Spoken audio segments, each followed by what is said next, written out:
Automation versus manual outreach. Which one actually gets better results? When you're doing B2B sales, outreach is a really good and common way to get clients. Email outreach over social media, these sort of things are very, very powerful for getting B2B clients. So let's break it down and see what really works. Hey, I'm Chris Munch and welcome to DropServe, where we help you land more agency sales without having to do the actual client work. When you're doing B2B sales, outreach is a really good and common way to get clients. And a great place to start is manual because it's way quicker. Everyone's got an email address, right? So you can easily start emailing right away. You can send messages on social media, things like this. And doing it manually, you tend to get past spam filters. You tend to inbox better. And you can customize it more precisely for each lead. You're actually in there doing it, speaking to businesses, right? It's not just automated. So you tend to pick up and learn more about your potential clients. And essentially, right, you can find emails, social contacts, right, their LinkedIn, all of these different things at one time and collect all of that together. It's not something that you would really pull together so easily with automation. And I think, it also breaks this idea that automation is everything. You can actually do it manually, get results, and it gets you started. But of course, the downside of all of this is that it takes up your individual time. And so it's based on how much time you can put in and how fast you can be and all of that sort of thing. So I still do manual outreach today. I just do it for bigger deals, okay? And, typically where, there's some kind of access to a big group of people, right? So more than outreach necessarily manually to individual businesses, right? But in the beginning, how I actually got my first clients was just manual outreach. I actually did it to eBay sellers back in the day. And so just manually contacting people through the eBay system and asking if they wanted a website. This is some time ago. Right, but I started off doing it manually. Now we use lots of manual automation, all of these things, okay?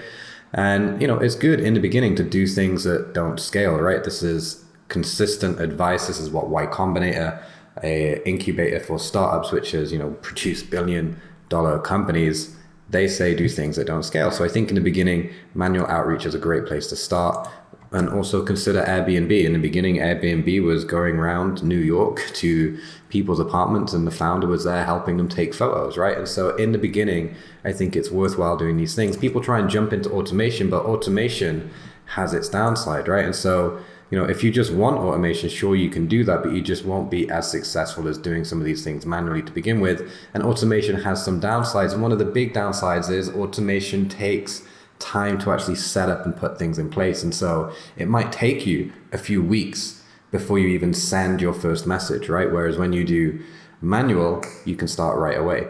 Okay. And so the pros of automation is it can scale to huge numbers. And in the end, outreach business, right? It's somewhat of a numbers game. The more people that you get in front of, right, the better. And then it's not going to rely on your individual work ethic day to day. You can set up systems and there's always going to be mail sent, but those systems need some maintenance, right? Accounts can get banned. So you need to prepare for that. You need to rotate out email accounts, for example, right? If you're doing social media, you might lose some social media accounts if, you go too aggressive, right? And you're trying to use automation, right?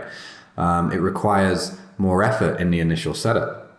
It can save more time by spending more on tools, but the expenses for all of these tools can quickly add up into some serious money, right? And often people start collecting tools. They don't really need them, but their expenses just balloon. So you have to be very careful of that as well. And just monitoring everything that's going on, right? So for example, with email outreach, you've got all the email accounts to worry about. You might have SMTP accounts to worry about, right? You've got to connect all of this stuff and log all of this stuff and know where to log in, right? Warm up all of the email accounts, all of these different things, which just takes a lot of work and a lot of mental energy.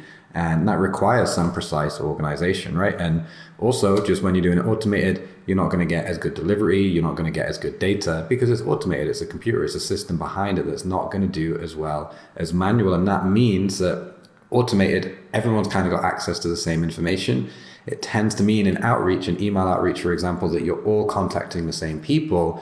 Whereas when you do it manually, you're tending to find maybe some unique contacts that other people haven't discovered. And you've got much more chance of getting through because they won't have as many people reaching out, right? So, there's no clear thing here of like, what's the winner, manual or automation? I recommend you use a mix of it and you see how this can work for you. But certainly email outreach, outreach over social media. These sort of things are very, very powerful for getting B2B clients, for example, for marketing services. So you should at least start out doing it manually and then bring in automation as you then want to scale.